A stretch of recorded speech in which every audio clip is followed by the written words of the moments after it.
Good morning, everybody. I'd like to welcome you to a clinical meeting today.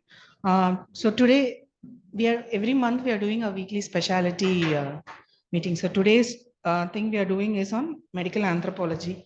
So why is medical anthropology important? Because it helps physicians understand how culture impacts patients' understanding of health and disease, and also the treatment, and how social inequalities such as poverty, lack of education, migration will affect disease outcomes. And TB is such a disease, it's a disease of poverty.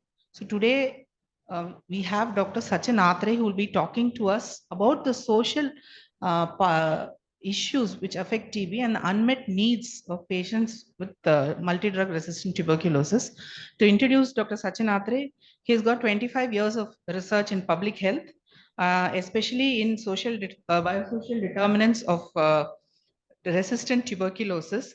He's a Fulbright Nehru Scholar. He's got his postdoc Fulbright Nehru Scholarship, and he worked with the best in Harvard. And also, he's worked as a consultant in John Hopkins University and for the World Health Organization. He played a very key role in setting up the research site at Dr. D.Y. Patel Medical College and Hospital in Pune.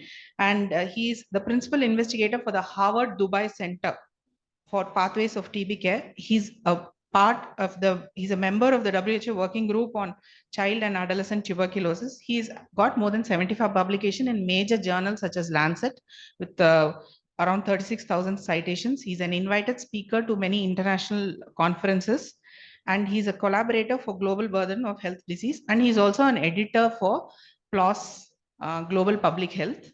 So thank you, Dr. Sachin, for taking time and speaking to our faculty and students on this very important topic.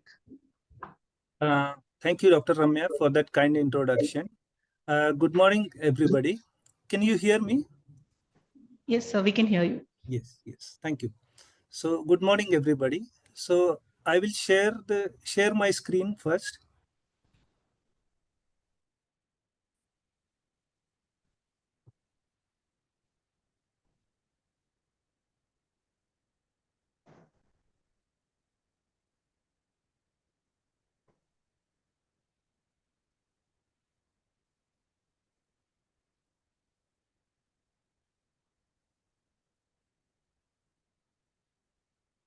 Can you see the screen?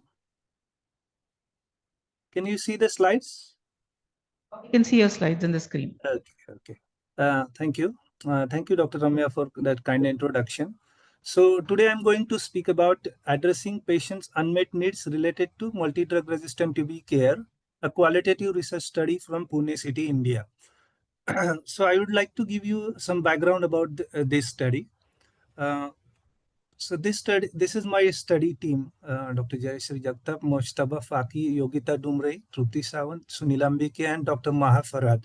So this study was basically taken in collaboration with Harvard Medical School, and Dr. Maha Farad and myself, we were awarded the grant from Harvard Dubai Center.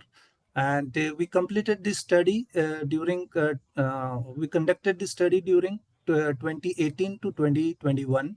We now completed it and had a couple of publications. So one of the publications which has come in, in PLOS One, which I'm going to share the findings from that publications with all of you, and that publication is available online free of cost.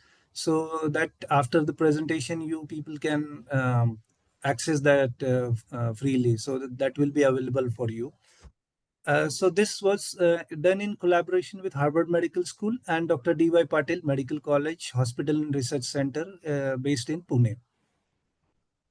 So looking at the burden of MDR-TB, as most of you know what is MDR-TB, that is multi-drug resistant TB, but just to give you the definition. So MDR-TB as they define is the condition when Mycobacterium tuberculosis strain is resistant to the two most potent first-line anti-TB drugs. That is, those are isoniazid and rifampicin. So that is called the condition as multi-drug resistant TB. Now, the WHO has estimated that globally, as we all know, India carries 1/4 of the global burden of TB. And India alone carries 27% of the burden of MDR-TB or RR-TB. So RRTB is basically rifampicin resistant TB, which is the sentinel marker for MDR-TB.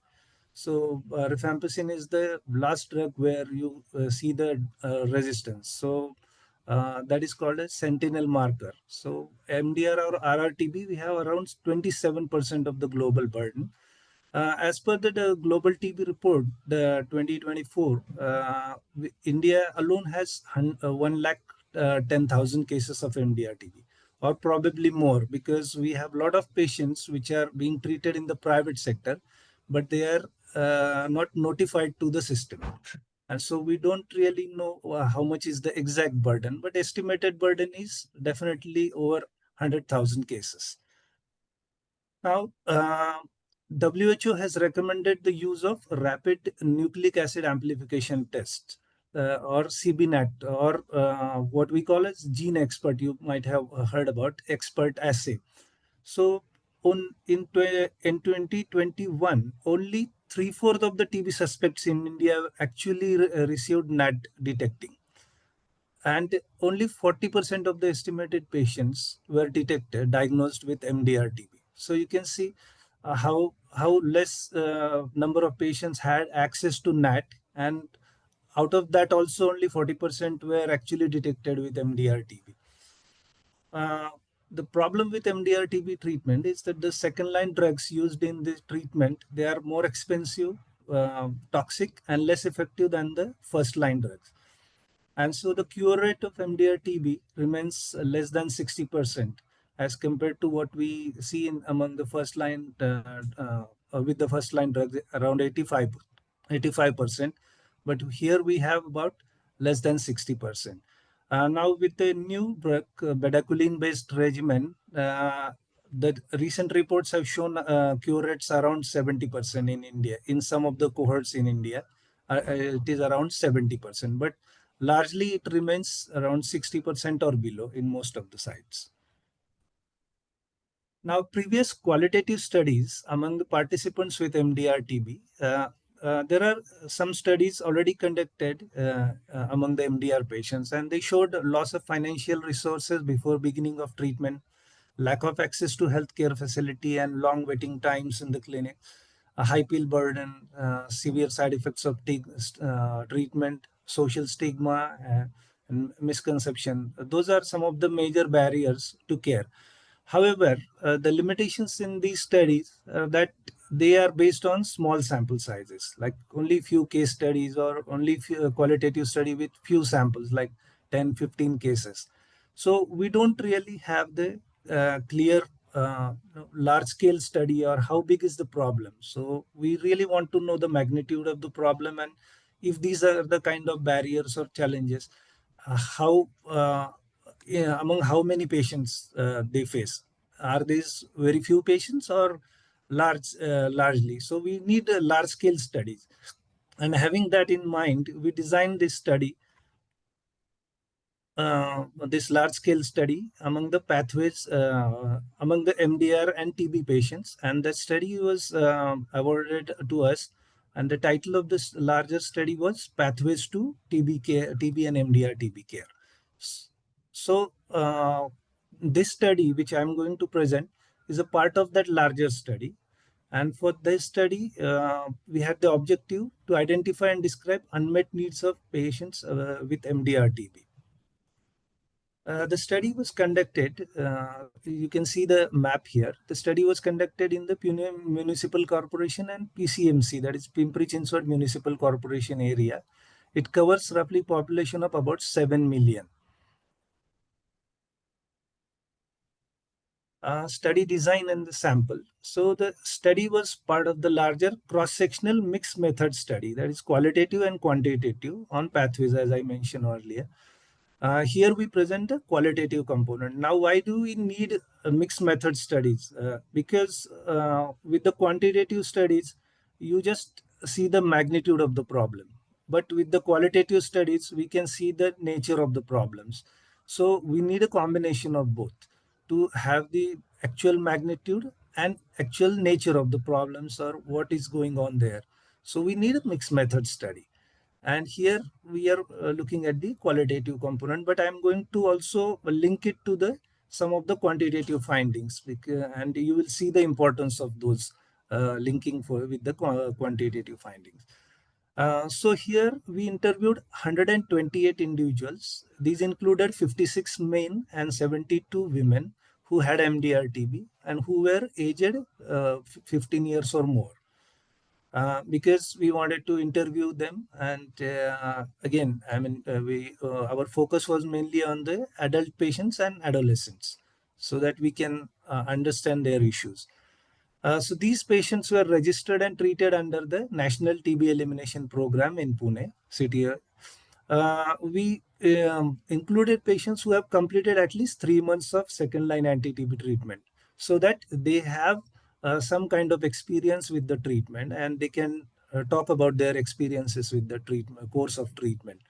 And also one of the issues was that um, it helped to this was done basically to protect our staff also from the infectious patients, because in the first 3 months there is a lot of load, so we wanted to avoid our staff also to interact with the patients directly. So that was one of the concerns in our mind. And so we included patients who have completed at least 3 months of second line anti-TB treatment and became sputum smear negative. Adolescents were interviewed along with one of their parents or guardians after seeking their consent, and we sought assent for the adolescents, written assent for the adolescents. Now, areas of inquiry. So, for this study, what we did, we had a structured interview schedule, which included socio-demographic profile, time to TB diagnosis for the current episode, and other details like treatment details, details from the treatment cards. All those things we captured in the structured interview. Then we invited participants to return for the in-depth interview. All 128 patients that we interviewed, they also appeared for the in-depth interview. And the areas of inquiry were patients' pathway to TB care. So where they sought first treatment, what were the symptoms, and where did they go, whether they have taken medicines from the chemist. So all those, that entire pathway we tried to capture. So that was one of the inquiries. Then reasons for those help seeking, how much expenditure incurred, side effects of treatment, what were their experiences with the public, that is RNTCP, because that time it was RNTCP, now it is, the term is coined as NTEP, National TB Elimination Program. So experience with the public system and private healthcare system, and problems and all those problems faced because of TB, etc. So those were the areas of inquiry. Now, for the analysis, this is something important from the medical anthropology point of view, and I wanted to tell you something about how we went ahead with the analysis. So, our analysis was based on theoretical concept of structural violence. So, this term, structural violence, was originally coined by John Galton in 1960s. And what does it mean by structural violence? So it relates to social structures, economic, political, religious, legal, or cultural, that stop individuals or groups or societies from reaching out to their full potential. So these structures basically they create barriers for the individuals or the groups, and they are not able to take the benefit. And that is what is mean by structural violence. Now, this concept was further adopted by Paul Farmer. You can see the picture. Many of you may be already knowing about Paul Farmer's work and heard about Paul Farmer's work. And I was fortunate to meet him during my Fulbright fellowship at Harvard Medical School, because he was the chair that time. Unfortunately, during the COVID time, he expired, and that was a big loss for the global public health. So Dr. Paul Farmer is known for his work on MDR-TB in rural Haiti, which is the poorest country in the Western Hemisphere. And he has actually started community-based treatment for MDR-TB and HIV. And he and his group, they did a lot of work which led to the development of guidelines for treating MDR-TB. and which were then adopted by the WHO. They have also designed a manual, operational manual for treating MDR-TB, and that is available on the website of their institute called Partners in Health. So, with the help of people from Partners in Health, they have done community-based healthcare for MDR, TB, and HIV in the poorest countries in the world. So, what Paul Farmer has done, he has showed through his work that mere structural changes to prevent epidemics would not suffice. So, the important part is also to make healthcare available for those who are already ill. That means, so the not just making changes in the health systems or health structures, but you also need to offer the care to those who are already affected. And that is where he wanted that patients are at disadvantage, and so we have to look after patients, offer them care. And so that was his idea. And so for this analysis also, we took this as a background, or we use this as the theory for the analysis. Now, when we did all these 128 in-depth interviews, the transcripts, these were actually done in Marathi and Hindi language. The Marathi is the local language in Maharashtra. So those transcripts from these interviews were analyzed using MaxQDA version 18 Verbi software. So MaxQDA offers you data management. It helps with the data management, qualitative data management. Uh, so for qualitative data analysis, we adapted Barun and Clark's thematic analysis method. Now, this method is also important. It is used mostly for the qualitative studies. And it's an iterative process consisting of 6 major steps. So one is data familiarization. So at first step, we imported all the transcripts. We read it thoroughly, so just to make ourselves familiar with the data that we have collected. Then generate second step is generating codes. So after discussing with the study team, we generated primary coding list in English. And this is based on the questions that we used in the interview guide. So from that data, we generated secondary codes also, and additional codes from the responses beyond the questions in the interview guide. So what happens is, when you conduct interviews, you get a lot of additional information also, and which is very relevant, but perhaps you didn't think about that kind of information. So you want to make coding for those that information also. So we generated some secondary codes for that. Now, two study team members, they coded narratives using iterator coding. That means uh, they discussed with each other and finalized the codes. Then third step is generating themes. The team identified most reported issues. There are unmet needs in this context. So we identified most reported or frequently reported issues, and then we can activate those codes and text. Maybe if we can have someday we can have a small talk, or work kind of workshop on MaxQD, and I can actually show you how these processes are done. So that could be one of the things Dr. Ramya can think about it uh, one day. Uh, Generating themes, then reviewing themes. After reviewing retrieved segments, common themes were identified, the most common themes.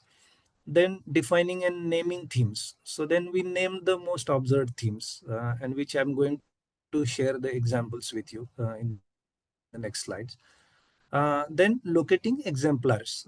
Finally, what we did is we selected respondents' narratives that reflected the theme as an example. So whenever you have those themes, we present them as example, and all of you might have seen it, that we add narratives or quotes from the respondents or participants as examples. Now, results from this study. What we found is experience with the private sector. So we divided this using the framework. Like, first we discussed experiences with the private sector, and then we discussed experiences with the RNTCP or the public sector. Now, in the private sector, what we observed is low suspicion of MDR-TB and diagnostic delay. So you will be surprised to see that 68% of the participant sought first help from the private sector. Now, the program is there on ground for more than 3 decades, and people know about the national TB program. But 68% participants still seek first help from the private sector, and that's really concerning because of their closer availability. They talk to the patients very nicely. Then it also offers protection against social stigma, because when patients enter in the wards, the NTP centers, they are likely to be identified, and they feel stigma or they experience stigma. So people prefer to go to the private sector. However, surprisingly, only 7% of the participants received their diagnosis in the of MDR-TB in the private sector. So you can see this is really concerning. Only 7% were diagnosed in first place. So now the median duration between first encounter and the diagnosis of MDR-TB was high. That is 80 days, and interquartile range was 44 to 161 days. So you can see nearly 3 months of delay happens in the private sector itself because of their low suspicion of MDR-TB. They are not sending patients to expert test also. And this is the case in 2021 when we conducted the study. So by the time gene expert assay has been rolled out and it is available, but still doctors are not referring. And this is one of the concerning findings that came out from the study. Second was reluctance for referral to RNTCP, leading to out-of-pocket expenditure. Now, this is the quote which I would like to read out. So, almost 1.5 years back, I started experiencing pain in my lower back. I went to a private doctor in Nigdi. Nigdi is the place near in the PCMC area. I was given a medicine which relieved my pain. I then continued to have medicines for 6 months, for which I spent around 8,000 rupees or $93. My pain restarted. Then I consulted another private doctor who asked me to get a CT scan, which costed me 3,500 rupees. I told the doctor I cannot continue medications because I cannot afford them. I asked him whether I can take treatment from the government health center. He told me that government treatment will not work. Now, this is again a narrative from the patient. So, this is how some patients were misguided, or there was reluctance for referral, early referral to the NTP.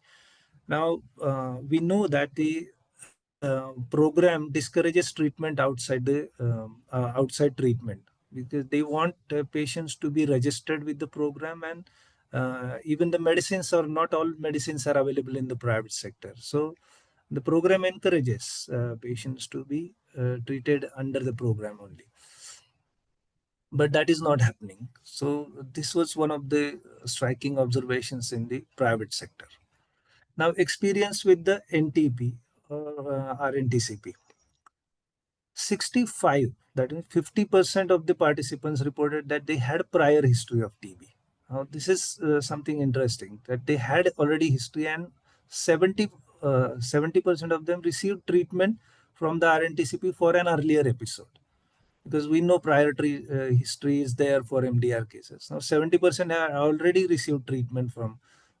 So when we asked about the RNTCP or NTP experience, total 28 or 22% of the participants reported that they were unsatisfied with the health services.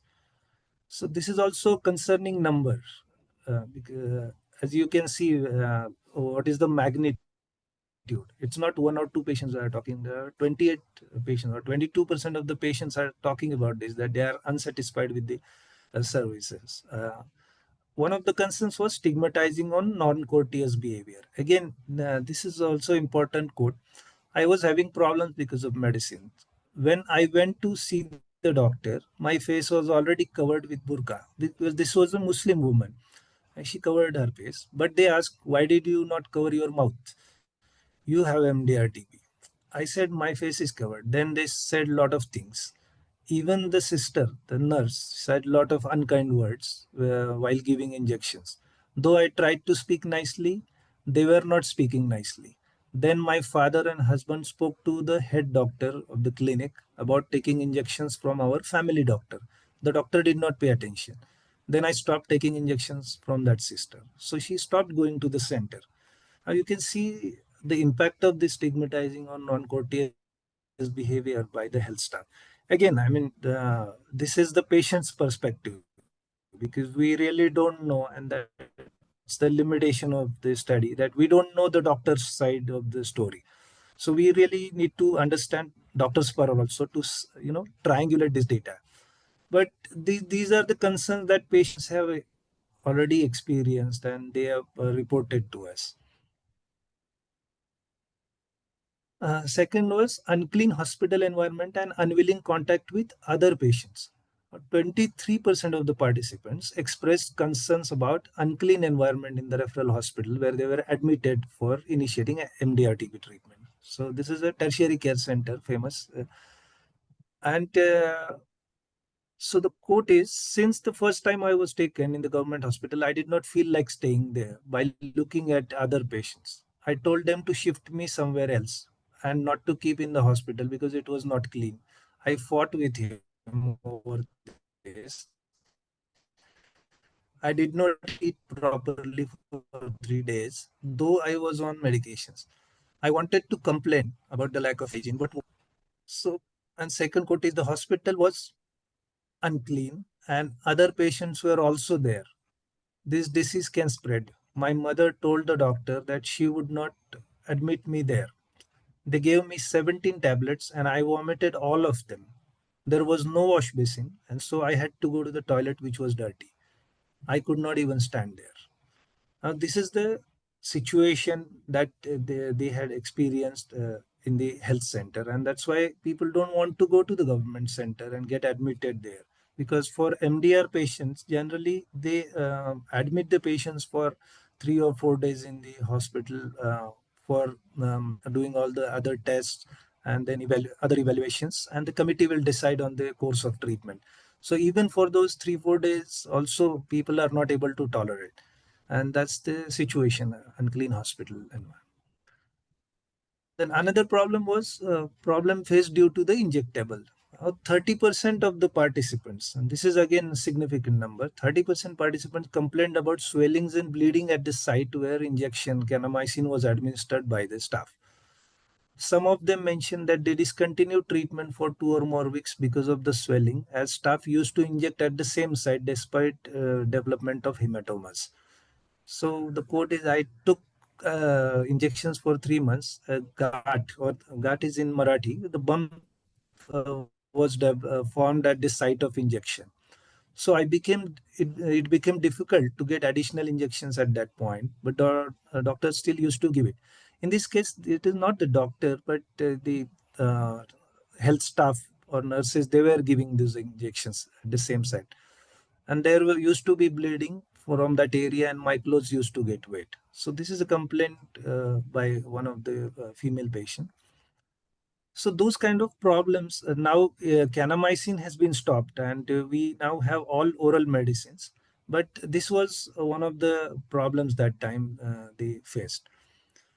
Then barriers in receiving medicines. So about 12% participants mentioned that they sometimes face, not regularly, but sometimes they face problems in getting medicines from the health center. So what happened? They used to give me medicines for 3 4 days, and then when I go back, they used to say, "Come tomorrow or day after. We have no medicines in the stock." So it was a wastage of time, and again I had to go. So this used to incur a lot of cost again, travel time, cost, everything used to happen. And so another consequence of this is that patient used to miss some of the medications. So eventually they will have inadequate treatment, which is again one of the reasons for giving rise to resistance. So this barriers in receiving medications also was one of the concern. Then depression and suicidal ideation. So 64% of the participants reported symptoms that indicate depression due to TB, and it's long because of its long-term treatment and experience side effect. Now, WHO report says that more than 40% patients already, I mean, studies have reported that they face a depression. But in case of MDR also, we found like 64% of the patients had, and it's quite concerning. Uh, Surprisingly, among these, even 7 participants reported that they had thoughts of committing suicide, and we found 3 of them already attempted it. And you can see the quote here. I thought it is better to die than rather than take medicines every day. I tried to commit suicide twice. Once when nobody was at home. I tried to hang myself, but I suddenly felt choked up. So I dropped the idea of hanging. I thought about how long my treatment was going to take. I then swallowed a few tablets which I found at home. Those were not TB tablets, but nothing happened to me, though I experienced severe vomiting. So this patient actually consumed other medications also, which caused a lot of vomiting. So you can see the impact, like how much depression and even suicidal tendencies are also seen among these patients, but they didn't get much help for this. Second patient said, I attempted suicide twice because I was very frustrated with the treatment and pain. Once I swallowed a lot of TB pills, and second time I jumped in the river. So when we talk about with the patients or the participants in any study, I mean, you get a lot of insights, like what is happening to them and what kind of thoughts are coming in their mind, and how much impact that TB or MDR TB is making in their own life. So that's why qualitative studies are very important. And this is what as a medical anthropologist, we look into all these aspects, like to understand the patient's perspective. So based on this, we had some suggestions on improving patients care. Now, coming back to that theory which I mentioned earlier, structural violence theory. So, what here in this context, what we did is we wanted to understand the structural violence. We focused on the structural violence within the health system, whatever experiences are there, and that's the structural violence we wanted to focus on. So, based on the findings, what is required is the training of private practitioners. So, private practitioners, as we all know, it is a weakly regulated sector in India, and so some kind of trainings are also needed, though there are groups like ppm, like public private mix initiatives are there by WHO and other groups, and even under the NTP there are different initiatives to involve private sector in TB control. But we found that still a lot of training is needed, and especially these are the areas like early suspicion of MDR TB and referral to the NTP centers, so that way there will be early diagnosis of MDR TB. Also, patients will not incur more expenditure unnecessarily, and they can be put on right treatment at the centers, free treatment which is available in the center. Then efforts to keeping clean environment at the health centers and hospitals. That is very essential. I just want to mention one of the. I couldn't include that quote, but we'll just mention here.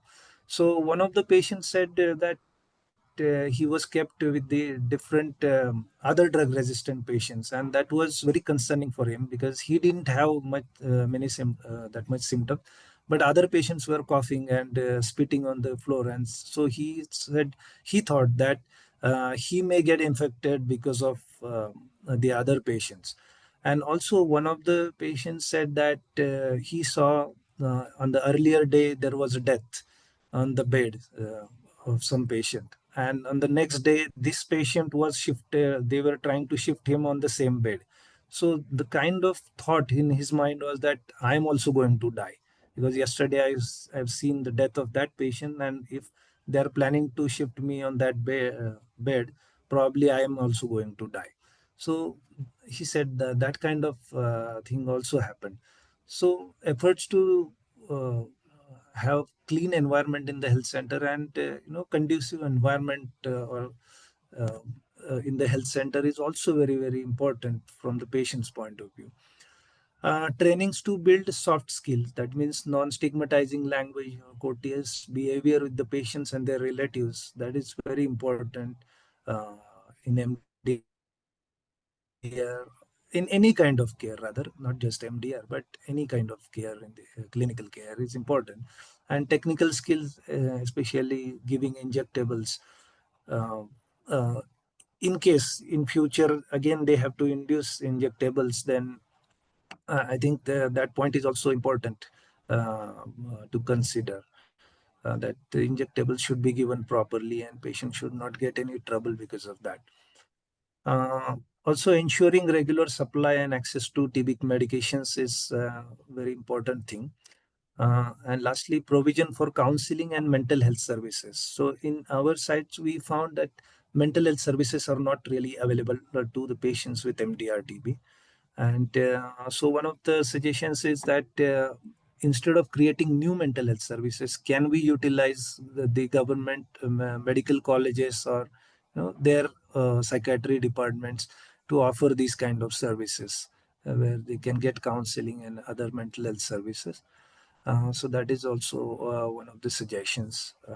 And these are very practical suggestions that we need to build in if we really want to tackle the structural violence within the healthcare system. So this is my team, and I'm going to stop here. Then we can have some discussions and questions. So this is my team. Finally, I want to acknowledge Harvard Dubai Center for Global Health Delivery, which support for their generous funding support. Central TB Division, ICMR, and Maharashtra State TB Office for offering us permissions to conduct this study. State TB officials and local officials, their support was also very, very valuable.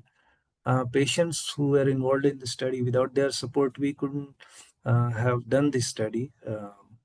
So we are very grateful to all the patients involved in the study and the administrative staff of D.Y. Patil Medical College, Vidyapit, and Harvard Medical School. Thank you for giving me this opportunity to share these findings. And I think the paper is also available, so anyone can access that paper for more details. Thank you, Dr. Ramya. Thank you for patient listening.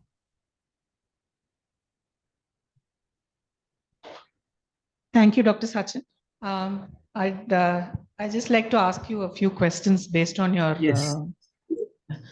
So one thing I want to note is it's very concerning that it takes around 160 days to diagnose a patient with tuberculosis and Right. drug-resistant tuberculosis.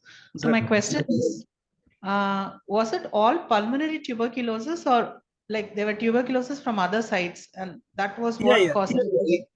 Yes, yes. There were patients who were not only just pulmonary but extra pulmonary TB also. So that is very concerning, no? Because even Can you pulmonary hear tuberculosis, me? we can Yes, hear you. yes, So it's very yes, yes. concerning. Pulmonary Yeah, tuberculosis please also go ahead. takes. Yes. The second question Yes, is, and as I mentioned, this is mainly. Yes, sorry. yes, please continue, sir. We are here. Yes. Yeah, yeah. So basically, as I mentioned, it is mainly in the private sector. And what is happening is because what happens is the first time patient go to the family physician or their close doctor. So these are what we observed is Ayurvedic practitioner, homeopathic practitioners, and they give they do all sorts of experiments or they give medications, and that's where patient is losing a lot of money also, and it delays, and then later on when it deteriorates, then they are referred to the chest physicians. So that's why the delay happens.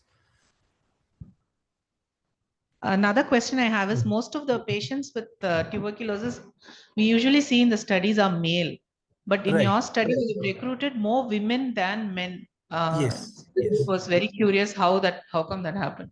Yes. So this is again, I mean, very interesting observation from the study that we found more women with MDR-TB, but this is not the case in general, and that is where we have now we have been awarded a new grant with Dr. Madhupai and Dr. Mahafarad to understand why women have a higher risk of MDR-TB, and that's where we want to understand host-related factors, and also so some of the observations is maybe that the women have a poor nutritional status. And Dr. Ramya, it is very interesting also to note that these women are in the age range of 15 to 35 years. So these are all young girls, and that is what is very concerning to us. That why these girls are coming with this. One of the reasons is poor nutritional status, of course. Second is maybe the social factor that they are constantly in the contact with the MDR cases in the household. So we also want to know how much contact time is there. Then women generally, as you know, they look after the patients at home, so they are more exposed to. So is the exposure is one of the reasons that they get this. Uh, and also we want to know whether epidemiologically is this the area that is more prone for this, or I mean this is local feature, or is it across India, that we don't know. But overall, as you know, males are more males are generally reported in the system. But for why MDR, and that is the study. Thank you, sir. Any questions from the audience? Yeah. I have another question also. Yeah. The mental health part of the study, Right. most of the drugs which were used back then, like kanamycin and cyclosarin, is to cause a lot of Cyclosarin. depression Yes. Yes. and psychiatric issues. So that has not been addressed till now. So how when you gave your suggestions and when the study was published, was any action taken to include mental health support also as a part of India TB care? Is what. I haven't seen, but there are efforts like there is Survivors Against TB, and they this is a group based in Delhi, and we had a lot of interaction. They have also developed the framework for including mental health and addressing mental health needs, and they have suggested it to the government. But on ground, at least in Pune, we did not find much effort. Though at DY Patil, we advised patients, or we offered them that they can go to the psychiatry wards.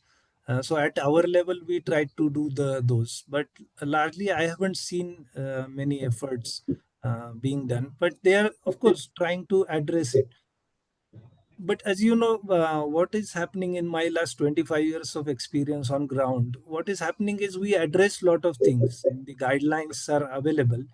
But when it comes to on ground, many of us know, like, it doesn't happen that way, or the care is not available for the patients. And so that's really concerning, and we should really make, active efforts to uh, do this, address mental health. Thank you, sir. Thank you. There's a question on the Zoom. Sir. Can you please wait? Yeah. Yes, Tarun, go ahead. Hello, sir. Yeah. Hi, I'm Dr. Tarun George, faculty in Department of Medicine. Firstly, I wanted to thank you for this talk. I think it's a really nice talk. It's something that has brought out a qualitative side to which we see a lot of quantity on. And at personal level, as clinicians, we engage with a lot of these problems. I think a couple of thoughts that I want to share with the team is that the spectrum of clinical presentation, but also the experiences that patients face. And I think what you brought out is that India by itself, Maharashtra as a state, has got a reasonably good health system. But even with the challenges faced in Maharashtra, we realize that the spectrum that patients go through is quite challenging. And I think it made me think about your statement, unmet needs. So I wanted to ask, where are the met needs actually? Because it does seem like there are more unmet needs. The other question I have actually is the dimension of equity, whether it was explored in your study in terms of ethnicity, economic, or even gender issues. And if you could explain how a department like ours, and I'm sure you'd be exploring this, and I want to thank Dr. Ramya for engaging in this, is how can a team who's engaged with such issues contribute to the qualitative evidence of patients as well as the quantitative? Thank you, sir. Yeah, thank you. These are very important and concerning points. And going to your, like answering your first question, what are the met needs? So, of course, I mean, I don't want to just highlight the negative parts or what we have experienced, but the positive side is now expert assay, like which has been enrolled, which has been rolled out from 2014 onwards. But still, I mean, again, that is a little bit negative point again. And surprisingly, the private practitioners uh, in 24, we have done a study 2024 last year, and we found, you will be surprised to hear the number. We interviewed 100 private practitioners, and 55% only said that we refer the person for the expert assay for diagnosis of MDR-TB. That means 45% patient, 45% of the practitioners, they are still unaware of this. So we say the glass is half filled, like at least 55% were aware of this. Earlier, we don't know, like they were not able to diagnose that many, but at least they were there. Then with the met needs is like the bedaquiline based regimen, which have started from 2021 onwards in Pune, at least largely. So with that, the cure rates have now improved to 73%. So that is, I think, one of the met needs, because in Western countries where they have individualized regimen, like based on the patterns, that is available now up to 73%. Now we are also achieving in India. But again, there is the concern that bedaquiline has a, I mean, it takes longer to clear off from the body. So there is a risk for having the monotherapy, like exposure to bedaquiline for long term, and then emergence of resistance. But still, with the bedaquiline, this all oral regimen, we have now good cure rates. Secondly, all injectables have been stopped, so patients now don't experience those kind of problems which I mentioned, like hematomas and other things. So those things are there. So things are improving on one side. Also, one of the companies that we are working with is Haystack Analytics. They are doing whole genome sequencing, which is a new thing. So based on whole genome sequencing, we now have available that technique at the cost of $75. So if we have seen patients spending more than, excuse me, 20,000, 30,000 rupees just for diagnosis. But here with 6,500 rupees, you can get patterns for all 18 anti-TB drugs, existing anti-TB drugs. So based on that, people can be started on the individualized regimen. And for that, optimal cure rate is there up to 80% in other countries. So in India also now, some of the private practitioners in Pune and Mumbai, we have seen they have started, and we are getting some good results based on this. But how to incorporate that WGS or whole genome sequencing is also a challenge, but it is possible to do that. So I think those are some of the met needs that we can see. But of course, at the patient level, drug supply problems are always there, going on. Even I think 6 months back, there was a lot of shortage of medicines, stockouts in the NTEP. And I have written one article also on that. I will share with those. And nearly 4 to 5 months, that anti-TB drug supply was disrupted. So when we want to talk about TB, I mean, all these challenges or all these points need to be taken into account. It's not one size fits solution for all. So we need to look at different and entire cascade we have to focus on. So I think those are the unmet need. Met needs are still there, there are still a lot of unmet needs as we talked. Uh, and second question, the second point was how to. Can you just remind me what you wanted to say? So basically, sir, as a department, we do see a lot of complex problems, and Right. we try and quantify it. I feel that there Yes. is a role for us to start moving into the qualitative dimension. So, Right. what Right. are your suggestions and Yes, yes. advice to So us as yeah, we yeah, yeah, journey yeah, yeah. this? Yes, yes, definitely. So what happened is I will tell you the example in DY Patil. What we have done is now I was working with the respiratory medicine and community medicine department as a medical anthropologist, and my team of social workers is also working with them. But we also collaborated with the clinicians because they were we involved them, the HOD of the department, as one of the collaborators in the study. And this is what we did is that we can provide the patient's perspective and the medical anthropology part of this, but we also need help on the clinical aspects. And unless we combine these two disciplines together, we cannot deal it with holistically. So for dealing with the problem holistically, you need to collaborate and bring people from different disciplines like medical anthropologists, sociologists, psychologists, clinicians, microbiologists, because TB is not just disease of related to germs. It is a social disease, and many other problems or many other diseases are also having these dimensions. And so I think bringing social scientists, microbiologists, then clinicians, or people from all disciplines together is the key for, and also definitely the political will, the politicians. Because unless you have the funding support, you cannot, go ahead with the tackling these problems. Because if there is no funding support, which is the case now happening with the uh, US, US president, what he has taken all those initiatives, it has disrupted the entire health system. And many people, including in not just US, but India and other developing countries, they have also been affected. So continuous funding support is also very, very important to realize this. And investment from the government side for the TB control is very important.